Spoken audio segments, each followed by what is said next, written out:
I'm in a 2010 Ford F-150, and today I'm going to show you how you would add coolant. So first you open the hood, and then towards the driver's side you should see your coolant reservoir. And on the side here you'll see markings for a full, and then a low would be a ways below that. You do want some air gaps, so you don't want to fill it all the way to the top.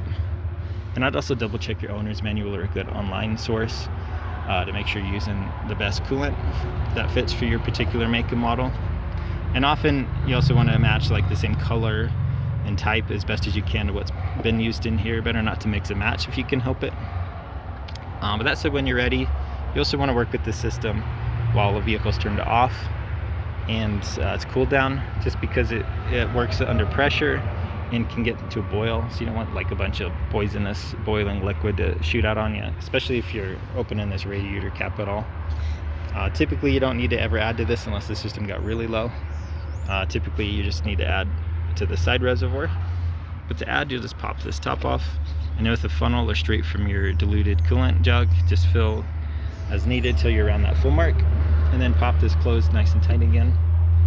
And then if you do need to check through the radiator too, you just push down slightly and twist about twice, and this pops right off, and you'll see some coolant right in the middle.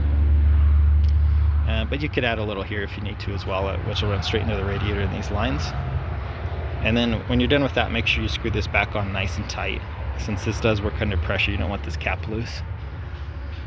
Once you've done all that though, next I would recommend starting the vehicle and running it for a little bit, and then check around your engine bay, under your radiator, all throughout the lines to make sure there's no leaks where you can see some liquid coolant start to puddle. If you do see some liquid forming under the vehicle or around the engine bay, you can tell that apart from, say, water condensation, because it should have a slight coloration to it. It should have a slight sweetness smell, and you don't really want it on your skin. But say you have a glove on and you feel it, it'll feel slightly more slick than what water would feel like.